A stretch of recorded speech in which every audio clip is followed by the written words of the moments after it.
Hello friends, I'm Ellen Gormley and welcome back to my channel. Today we're working on the oval and out scarf from One Skein Crochet, and so here is the actual finished scarf from the book, and I'm going to show you some tips on how to make it. Also check the description below because there might be some kits available using this exact yarn that I have below. So check out the description below. So the oval and out scarf. First of all, I have to apologize. In every book, sometimes a few mistakes happen.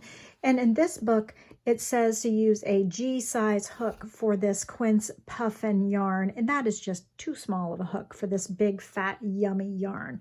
So I suggest a size L hook, and I apologize for the error in that, but it's a size L or a size N hook, N using a tighter gauge.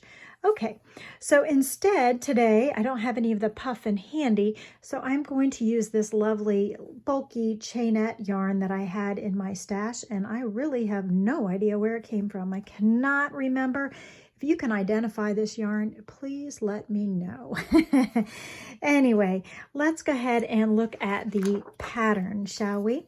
So the pattern is a multiple of 6 plus 1. So I am going to take this lovely chainette yarn. And the theory behind this one skein book is that every project is made using just one skein. And I want to use up the skein so that there's no leftovers. The theory behind this particular project is to work a long center spine, the length of the project that you want to make, and then you're working an oval, a long oval, until you run out of yarn. So using the quince puffin, you get this when you get the gauge, okay? So if I have no idea how many yards are here, and so I am just going to, if I were to make this project, I would just go ahead and crochet a multiple of 6 for the length that I want-ish. Okay, so let's see what we have here. 1, 2, 3, 4, 5, 6, 7, 8, 9, 10, 11, 12, 13, 14, 15, 16, 17, 18 is a multiple of 6 plus 1. So what we'll do is in the back ridge, back bar, back bump, we're going to single crochet in the first stitch from the hook, chain 2, skip 1 stitch, and then double crochet in the back ridge, back bar, back loop of the next 2 stitches. Now it is important to go ahead and use the back bar, back ridge, back bump, whatever you want to call it, because we are going to use the opposite side when we rotate and work back. Let me lower the camera for you so you get a little bit of a closer view. Okay, so we have, here's the number 1. We're chaining the number that we need, a multiple of 6 plus 1 for the turning chain, single crochet in the first chain, skip 1, double crochet, double crochet. So that's where we are. Then we will chain 2, single crochet, 1 in each of the next 2 stitches, skipping 1 in between units, single crochet, no, is it too close? Okay, so then we will chain 2 and repeat this section where we are chaining 2, skipping 1, and we will double crochet 2, 1 in each of the next 2 stitches, that is. And we will work this for the length of our chain. So sometimes when you have a limited amount of yarn, like in this oval and out scarf, this super bulky yarn, the quince puffin, the terracotta color, it's what's actually called sedum is the official name. You don't know how much yarn or how big of a project it's going to make when there's a smaller amount of yardage for the ball. So my recommendation is take what matters to you most. If you're making a scarf and the length matters to you most, then get the length right and then adjust for the width by adding more rounds. If the width is more important to you, then work width-wise and then work the other way. So a different pattern would be useful for that. Okay, when we get to the last 2 chains, we are skipping one, we have chain 2, and we are single crocheting in the last chain. So what's tricky about this particular pattern and why I wanted to show it to you, here's what we have so far, is that we're now rotating. So rotating our work, this is the right side facing, we are going to rotate it so that I will now work on the underside of the chains. So we're saying 1, 2, 3, 4. We're actually working in rounds and not rows. So 1, 2, 3, 4 chains. And now we are working in the underside of the work. Okay, so we're basically going to do a symmetrical mirror image and single crochet underneath the single crochet in the unused loops of the foundation row. Chain 2, 1, 2, and under the double crochets, we're going to place 1 double crochet in each of them. So it is sharing the foundation row or the foundation chains with its brother, almost like conjoined twins. Chain 2, skip 1, single crochet, okay? So that is the tricky part of this particular pattern, is working in the foundation. It actually looks like a row pattern, but it's actually worked in rounds. If you think of it as one super long oval motif, that is what we have for this oval and out project. I hope that you are having a relaxing and valuable use of our time with your crochet. For me, I just believe crochet is just a great way to use up our time. We're going to double crochet in the underside of those first couple double crochets of the round. Remember to separate it by a chain 2, and we will finish with a single crochet underneath that first single crochet. And don't forget to chain 1, 2, 3, 4 to join the round. 1, 2, 3, 4. And continue to rotate. So we've now made a nice flat circle. We have not turned. The right side has been facing all along. We're going to slip stitch in that first single crochet. Round 1 is now complete. So it looks kind of like a DNA, doesn't it? A little double helix or whatever you call it. Very cool. So we're working in rounds this way in a nice long oval. So the next round, round 2, is to chain 1. I did that, chained 1, and now I'm going to turn. And now working along the wrong side of the piece, I am going to chain single crochet in that same first single crochet, chain 2, okay, chain 2, and now we're going to place 9 double crochets in that chain 4 space right here. 9 double crochets. So we are actually turning. They're not worked all on the right side like I had remembered. It's been a long time since I wrote this book, and I guess I should have read the instructions thoroughly ahead of time, instead of relying on my memory. So 9 double crochets go in that double crochet or that chain 4 space along the edge. Let me make sure and have 9 double crochets. 1, 2, 3, 4, 5, 6, 7. I don't have enough yet. 1, 2, 3, 4, 5, 6, 7. Let's get 2 more in there. Chain 2. Now the rest of the round is very similar to the first one. So single crochet in the single crochet, chain 2, double crochet in each of the next 2 double crochets in between my 2 thumbs is where I'm headed.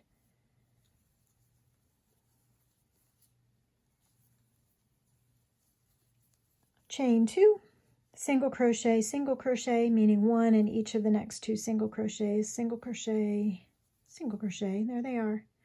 Chain 2, double crochet, and so on. So thank you for hanging in there with me today. Please like and subscribe this video, this playlist. I appreciate it. There are more video supports for patterns from this book in the One Skein Crochet playlist. So if you intend to do more projects because you have the book and you need some help, there are some helps in the tricky parts. And chain 2, because we're getting down to the other end.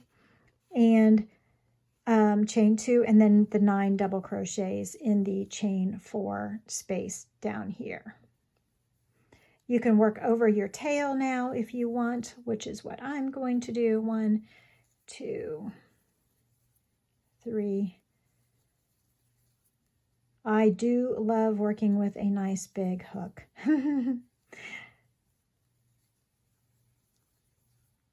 If you like projects worked with really big yarn and really big hooks, I do have a one I'll try to link in the description below. 1, 2, 3, 4, 5, 6, 7, which was not in the One Skein Crochet book, but it is the Corner to Corner Afghan project. It's blue and gray if you happen to see the thumbnail.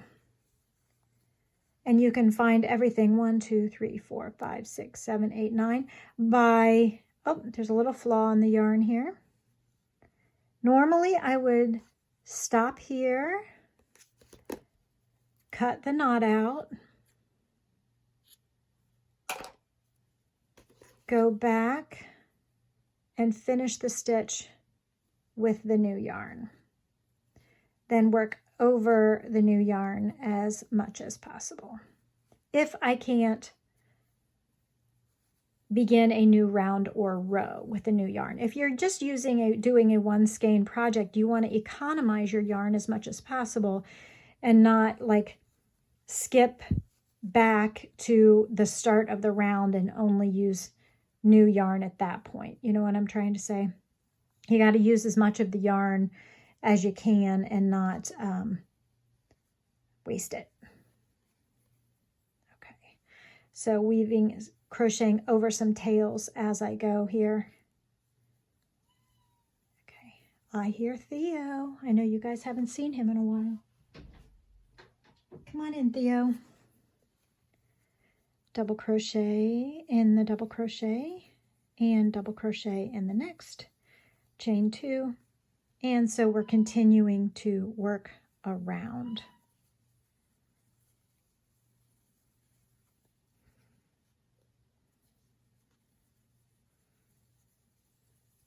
At the end of this round, we are going to join with a slip stitch in the first single crochet right here. Let me show you where we are. So this is the wrong side or the back side, but this is what we have so far. Does it look familiar? Just on a much smaller scale. Oh, here comes Theo. He shook the table. Okay, so round 3. Here comes Theo. Beginning round 3, so we finished round 2, we're going to chain 1 and turn, single crochet in the first single crochet, okay, chain 2.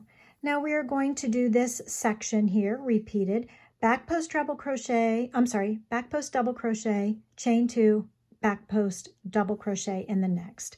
So here we have our 2 double crochets. We're going to back post double crochet around the first one, chain 2, back post double crochet around the next one, and chain 2 in between our stitches. And now we're going to single crochet these 2 single crochets together. This is the wrong side of the fabric in case you're wondering why they look different. So here's the front side, here's the back side, because remember we turned. Insert your hook in the next stitch, pull up a loop, insert your hook in the next stitch, pull up a loop. With 3 loops on our hook, we're going to yarn over and pull through all 3, tying the 2 single crochets together. Chain 2, and then we will continue with the back post double crochet, chain 2, back post double crochet around the next 2 double crochets, chain 2. And we will single crochet again together, 2 together, these 2 stitches that are between my thumbs to target where we're going. Insert your hook in the first one, pull up a loop, insert your hook in the next one, pull up a loop. With the 3 loops on the hook, now we're going to yarn over and pull through all 3 loops on the hook. Okay, chain 2, and do that same back post double crochet thing that we had been doing all along around those double crochets.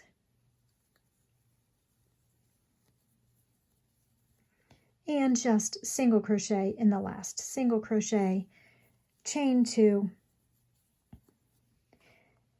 Now we will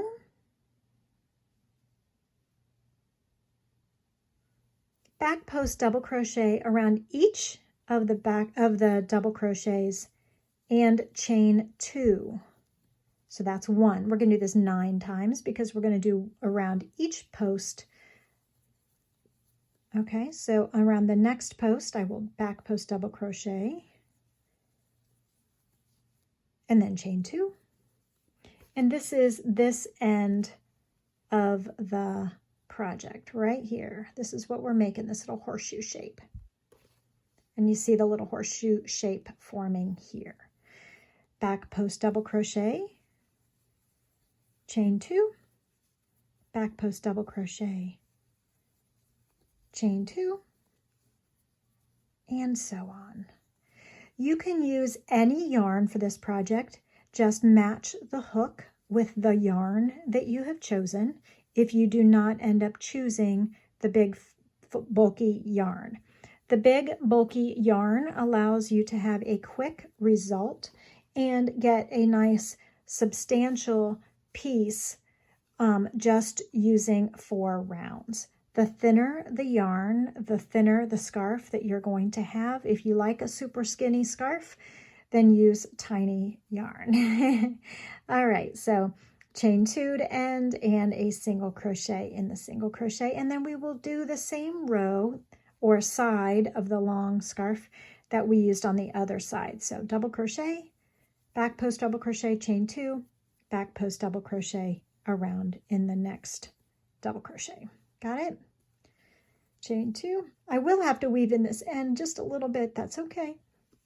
But you can see this nice texture is now being formed similar or exactly the same, rather. It's just you see it differently in a different color. And that is where we are headed.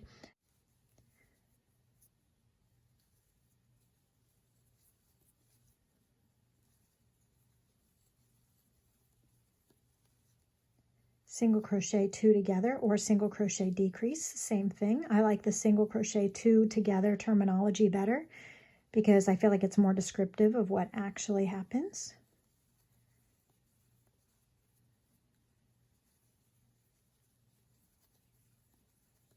And single crochet in the last single crochet, chain 2, and then work that lovely horseshoe shape with the back post double crochet, chain 2 around each of the spokes, each of the double crochets of this end, the turning end.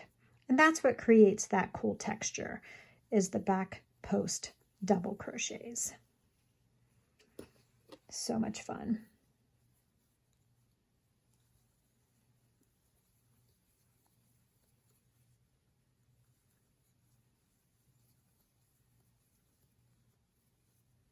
Now, if you have a ton of yarn left over, this is meant to be a 1 skein project, and it did indeed use 1 skein if you use the prescribed suggested yarn and the suggested gauge.